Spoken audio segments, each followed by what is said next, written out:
Bonjour à toutes, bonjour à tous. Bienvenue dans notre nouveau cours de sixième. Un cours qui sera relativement court, justement, puisque on va y parler pour faire une transition entre ce qu'on a vu la fois dernière, c'est-à-dire les manières dont les Grecs sont unis, vers les éléments de désunion des Grecs. En fait, on va étudier comment ces Grecs ne sont pas regroupés en un pays, en une contrée unie, mais bien divisés politiquement en des îlots de cités qui ont toutes un fonctionnement qui est indépendant et qui ont des manières de fonctionner et des manières d'être gouvernés qui peuvent être très diverses. Alors la fois dernière, rappelez-vous, on avait vu ensemble les facteurs d'unité entre tous les Grecs. On avait dit que c'était une unité de langue, c'était une unité de culture, c'était une unité de coutume, c'était une unité de religion et c'était une unité de mythologie.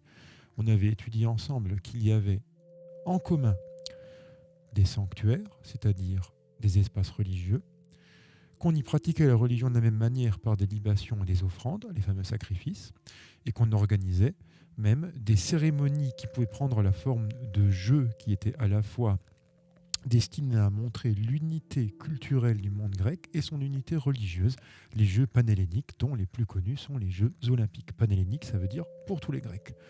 Et on en était arrivé à une conclusion, c'est que la culture et la religion commune sont des facteurs d'unité entre tous les Grecs. Donc à partir de là, plusieurs documents que vous pouvez regarder également dans le cours que je vous ai mis toujours en dessous, de l'autre côté avec le bras, comme ça, voilà, toujours en dessous dans notre Google Drive. Donc vous pourrez voir l'hôtel de Zeus à Pergame et le regarder. C'est un ensemble religieux qui se trouve du côté d'Asie mineure. Vous avez, et on l'a étudié la fois dernière, une représentation de sacrifice et de libation. Vous avez également le sanctuaire de Zeus à Olympie, le plus connu. Je vous ai aussi mis à côté, exactement, donc à la page d'après, comment Zeus est honoré par les Grecs à Olympie, avec l'origine des Jeux olympiques, le calendrier des épreuves olympiques, et la statue en ivoire et or dans le temple d'Olympie. Vous pouvez regarder cet élément-là, il est évidemment dans notre Google Drive. En plus de cela, nouveau héros, le fameux Hercule. Alors Hercule, c'est sa version romaine. En grec, on va plutôt dire Héraclès. Donc pour Héraclès, qui est le fils, d'après la mythologie de Zeus, c'est d'une simple mortelle. Donc c'est ces espèces de demi-dieux aussi qu'on va appeler les héros à partir de là. Va avoir des travaux à accomplir, les fameux 12 travaux d'Hercule. Donc les 12 travaux d'Héraclès, vous pouvez aussi étudier ceci et lire ceci qui est dans le dossier du Google Drive. Et puis, vous avez là les 12 dieux grecs les plus connus. Alors, ils ne sont pas tous les 12. C'est dieux spécifiques. Le roi des dieux, symbolisant le ciel et avec sa foudre, le fameux Zeus, etc. Héra, son épouse, symbolisant le mariage et le foyer. Athéna, symbolisant l'intelligence, la sagesse, la déesse protectrice d'Athènes et aussi la guerre défensive. Hermès, le messager des dieux, dieu du commerce et des voyageurs. Aphrodite, déesse de l'amour, de la beauté. Apollon, dieu du soleil et des arts. Paris, le héros troyen, oui, vous voyez, on représente, comme on l'a vu, les héros en même temps que les dieux. Et tous ces gens-là, tout ce petit monde-là va intervenir en intercession, justement, dans la vie des hommes, d'après la mythologie grecque. Donc ça, c'est les éléments qui vont unir nos fameux Grecs. Ils ont une manière de penser qui est commune. Cette manière de penser, elle est basée sur des mythes en commun, dans lesquels d'ailleurs ils apprennent à lire et à écrire, les uniquement riches grecs, puisque à l'époque, l'écriture et la lecture sont réservées à une élite riche, et à ceux également qui se destinent à la prêtrise, à devenir prêtre. Donc à partir de là, vous avez un ensemble de choses qui vont mettre en place une culture grecque en commun. Mais politiquement parlant, les Grecs ne vivent pas dans un pays, comme nous aujourd'hui en France. Ils vont avoir des cités-États, et ces cités-États sont souvent en guerre d'ailleurs, et désunis politiquement. C'est le sujet du grand C et du grand D de notre étude que vous trouverez toujours dans votre dossier qui est dans le Google Drive. La première chose là-dessus, regardons cette carte pour essayer de comprendre comment s'organise la différenciation politique du monde grec. Alors regardez bien, notre peuplement grec, déjà, il va avoir une évolution. Alors, si vous regardez la légende, rappelez-vous toujours regarder les légendes pour comprendre les cartes, vous pouvez voir que ce monde grec, il a commencé spécifiquement à un endroit, puis qu'il s'est étendu, en gros, dans deux autres. Alors, regardez bien, où a-t-il commencé, où s'est-il étendu? Vous avez vu, hein, il a commencé dans la zone qu'on appelle la Grèce, puis il s'est étendu en Grande Grèce, qu'on appellerait actuellement l'Italie, mais jusqu'en justement Espagne et en France, et en Grèce d'Asie, dans ce qui est devenu aujourd'hui la Turquie et tout le pourtour de la mer Noire. Donc les Grecs, c'est un monde qui est vraiment centré autour de la mer Méditerranée et la mer Noire. Donc si on commence, on va commencer ici, en Grèce, comme vous avez pu le constater. Puis les Grecs s'étendent progressivement en fondant des villes de ce côté-là, du côté de l'Asie, et de ce côté, du côté de la Grande Grèce. Alors à partir de là, nos fameux Grecs, regardons également comment se passe cette extension du monde grec. Alors regardez bien, où sont situées les métropoles grecques, c'est-à-dire les plus grandes villes. Vous l'avez vu, elles sont situées en Grèce. Les plus connues, c'est Sparte, Corinthe, également Athènes, dans la zone de l'Attique qui est ici, Mégare, Chalcis, Phocée et Milet. Donc, Hérode également, mais c'est une île qui a un statut un peu à part. Également la grande île de Crète, les Crétois, pas les Crétins, hein, les Crétois sont une population qui va avoir son heure de gloire avant même la mise en place de la Grèce par la civilisation grecque, plutôt au Xe et au XIe siècle, le palais de Knossos en Grèce, celui du fameux roi Minos. Le Minotaure vient de cette mythologie-là, vient de ce nom-là et de cette manière de penser-là, a eu son heure de gloire avant la création de la civilisation grecque qui remonte elle plutôt au 8e siècle avant Jésus-Christ et qui va avoir son classicisme, c'est-à-dire sa période la plus connue et de plus grande prospérité entre le 5e et le 4e siècle avant Jésus-Christ. Donc à partir du 8e, 9e siècle avant Jésus-Christ, on commence à voir un peuplement grec qui se constitue avec tout ce qu'on a vu comme critères communs, c'est-à-dire à la fois sa religion, ses idées, ses mythologies. Et du 8e au 6e siècle avant Jésus-Christ, jusqu'à la période classique grecque, on va voir une extension qui se fait. Ces grandes cités qu'on a étudiées avant vont fonder des villes ailleurs. Ces villes, on va les appeler des colonies. Il y a 3 colonies particulièrement connues en France: Massalia, Marseille, Nicaïa, Nice et Agathée, Agde. Donc il y en a d'autres encore, mais c'est les 3 plus connus. Donc à partir de là, vous allez avoir une augmentation de la taille du monde grec, et tous ces Grecs, entre eux, qui vont avoir cette culture commune, vont, par bateau notamment, pouvoir faire du commerce et développer justement une culture grecque à travers les bateaux autour de la Méditerranée et la mer Noire. Donc cette période est appelée la période de colonisation par les cités grecques. Et les autres, il n'y avait pas que des Grecs dans la zone. Alors regardez bien, il y a des gens qui ne sont pas grecs. Et les Grecs vont leur donner un nom. Quel est ce nom? Regardez la légende. Vous l'avez vu, les peuples non grecs sont appelés barbares par les Grecs. Ça veut dire ceux qui ne parlent pas grec, ceux qui parlent une autre langue. Et c'est resté dans le langage courant, mais de manière vraiment péjorative. C'est-à-dire qu'aujourd'hui, on appelle des gens des barbares quand ils ont des coutumes que l'on juge moins bonnes que celles de son propre peuple, ce qui peut amener à beaucoup de problématiques. Ça, vous l'étudierez malheureusement quand vous étudierez notamment tout ce qui s'est passé autour du XXe siècle et des régimes qui vont reprendre ce nom de barbare pour désigner les autres. C'est les régimes fascistes comme celui de Mussolini en Italie et celui d'Hitler. Mais ça, c'est pour la 3e. Donc là, il n'y a pas du tout encore cette dénomination. Il faut dire quand même que les Grecs, ils les prennent un peu de haut. Même les Italiens, ensuite, quand ils vont mettre en place le régime romain, pour les Grecs, les Romains leur ont tout piqué et ils vont les regarder un petit peu avec suffisance parfois. Les Romains s'en plaignent d'ailleurs beaucoup. Ils vont aussi regarder ces autres peuples qui très souvent ne maîtrisent pas l'écriture. Donc dans ces cas-là, ces peuples qui parlent d'autres langues, qui ne maîtrisent pas encore l'écriture, qui ne sont peut-être pas avancés dans ce domaine autant que la civilisation grecque, vont être pris un peu de haut, effectivement, par cette civilisation grecque qui a développé très vite, suite aux Phéniciens, justement, l'écriture. Alors il y a d'autres peuples qui, eux, l'ont développé. Vous pouvez voir parmi eux les Égyptiens qui étaient là bien avant, les Numides, les Ibères, les Celtes, dans la zone ouest européenne, les Illyriens, les Étrusques en Italie, les Scythes, les Perses, les Libyens. Les Perses vont être les grands ennemis des Grecs dans une période un peu plus proche de nous, vers les 4e, 3e siècles, notamment avant Jésus-Christ.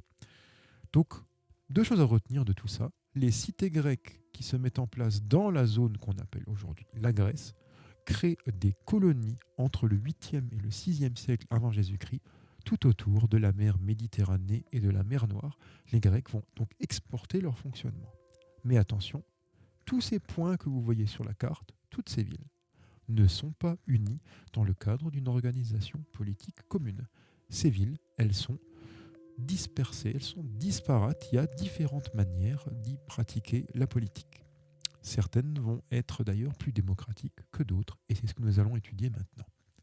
Donc pour faire un bilan de cette première partie de vidéo, on peut ensemble voir que, c'est le C de notre étude, la Grèce est un monde de cités indépendantes. Il n'y a pas d'unité politique.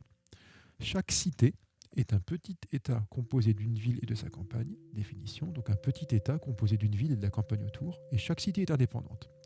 Très souvent, elles se font la guerre pour agrandir leur territoire. Preuve qu'elles sont indépendantes, elles ont chacune leur propre pièce de monnaie. Les deux plus connus, c'est Athènes en Attique et Sparte au sud de la zone qu'on appelle le Péloponnèse. On les verra juste après, hein. Athènes et Sparte, situées dans cette zone-là. Et toutes les cités, et c'est ce qu'on va voir maintenant, ne sont pas gouvernées de la même manière. Il y a en gros 3 manières de gouverner des cités grecques.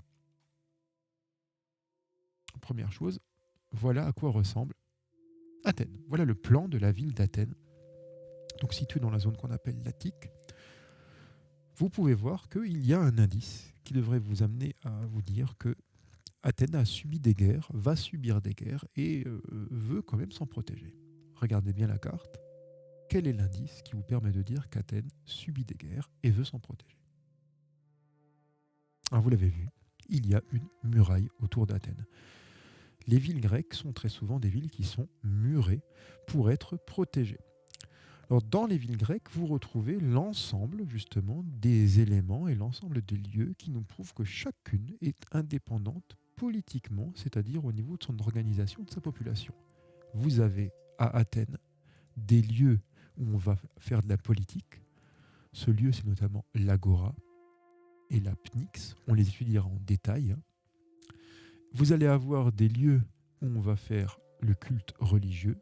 L'acropole avec le Parthénon, le plus connu des temples, on le verra également. Il y a aussi d'autres temples ailleurs en ville, même hors les murs. Et vous avez évidemment des zones de résidence qui, elles, ces résidences vont se retrouver un peu partout dans le reste des zones urbaines. Donc j'ai mis les zones politiques en bleu, c'est celles où on va avoir des gens qui vont s'occuper de la vie de la cité. D'ailleurs, le mot de politique vient de là. Polis, en grec, P-O-L-I-S, c'est la ville. Donc la politique, c'est ceux qui s'occupent de la vie de la cité. On va avoir des zones religieuses, je les ai mises en vert, et on va avoir des zones de résidence, je les ai plutôt mis en jaune. Vous allez avoir des quartiers pauvres, comme le quartier du Céramique, vous allez avoir des quartiers plus riches, etc. etc. Donc voilà pour le plan de la ville d'Athènes. Et comme vous pouvez le voir, Athènes est située dans une zone qu'on appelle l'Attique.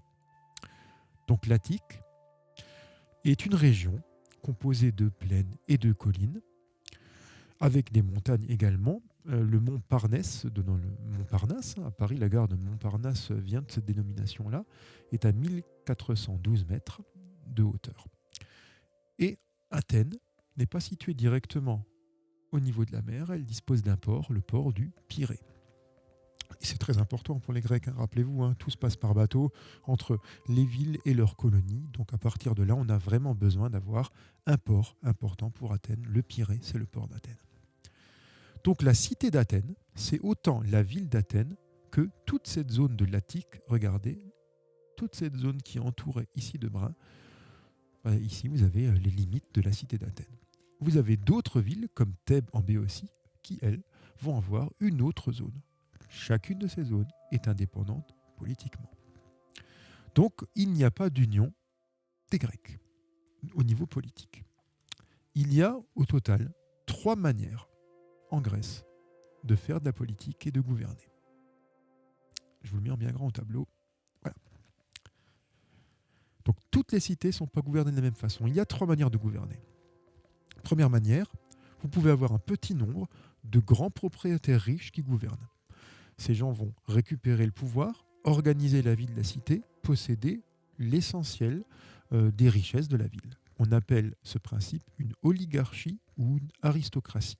Un oligarque ou un aristocrate, c'est quelqu'un qui fait partie d'une caste, d'une catégorie de gens qui possèdent les terres, qui possèdent la richesse et qui possèdent le pouvoir. Donc première manière de gouverner les villes, une aristocratie, une oligarchie. Deuxième manière, c'est encore pire, un homme seul s'empare du pouvoir par la force et devient dictateur. On appelle ce principe la tyrannie et celui qui est le dictateur est appelé alors le tyran. Donc il y a certaines villes qui fonctionnent sur le principe de la tyrannie. Très souvent, c'est les chefs militaires qui peuvent se permettre d'être des tyrans. Pourquoi ? Parce qu'ils ont l'armée avec eux. Donc, soit aristocratie, soit tyrannie, et puis mieux pour le peuple, quelque chose qui va être développé par la ville d'Athènes, notamment au 5e siècle avant Jésus-Christ, quand tous les citoyens ont le droit de participer au gouvernement. Mais vous verrez malheureusement qu'à cette époque-là, tout le monde n'est pas citoyen. Donc, tous ceux qui ont le titre de citoyen, c'est-à-dire d'habitants qui ont des droits politiques dans la cité, c'est-à-dire la ville, participent au gouvernement, c'est la démocratie.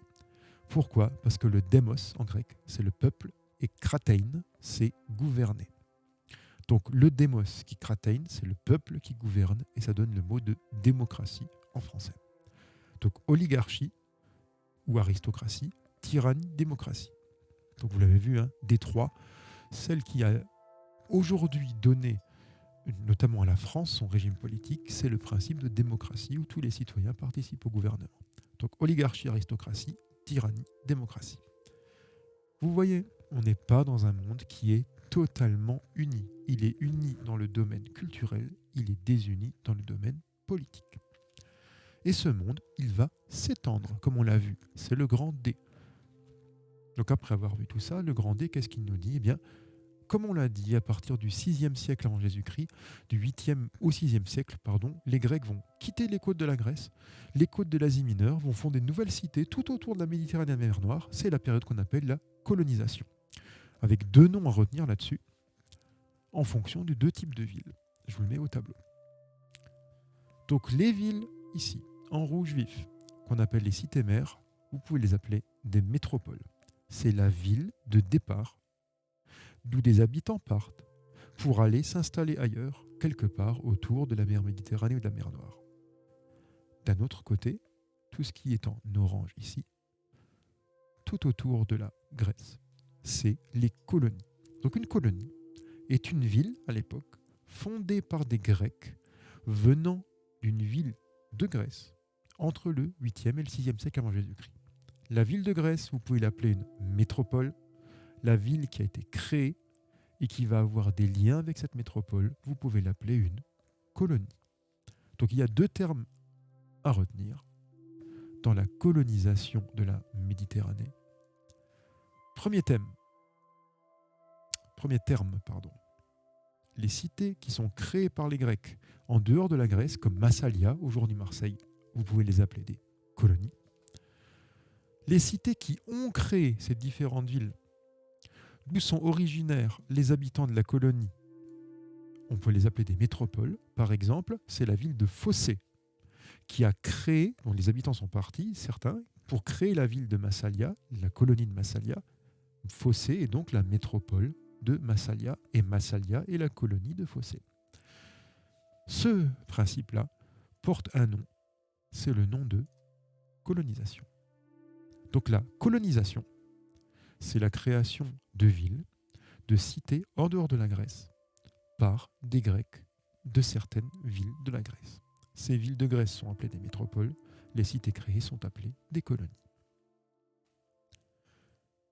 Puis nous, on va s'intéresser dans une 3e vidéo sur le monde grec à notre dernier point, celui de la ville de Athènes. Parce qu'à Athènes, comme on l'a vu, naît le principe de la démocratie qui va être la base de tous les régimes démocratiques qui vont naître ensuite. Ils vont reprendre certains principes de la démocratie athénienne en essayant de les améliorer afin d'inclure de plus en plus de personnalités des villes dans le cadre de la citoyenneté. Donc ce qui va nous intéresser la prochaine fois, ce sera notre grand 3, la démocratie à Athènes. On le verra à partir d'un certain nombre de points. On verra qu'il y a des limites. On étudiera un phénomène qui s'appelle les Panathénées. On étudiera également la population d'Athènes, la métropole, l'acropole, décidément, je bafouille beaucoup aujourd'hui. Et on cherchera à comprendre mieux, à travers une fiche, la démocratie à Athènes, à l'époque d'un certain Périclès, le 5e siècle. On verra d'ailleurs pour ça comment on fait un débat à Athènes. Et ensuite, dans un dernier point, on s'intéressera à la manière dont on peut combattre justement pour Athènes avec différents moments forts qui vont nous parler de l'histoire athénienne au 5e siècle et au 4e siècle. Donc, pour être clair, voilà, nous avons étudié, petit rappel, dans un premier temps, les facteurs d'unité des Grecs, les voilà.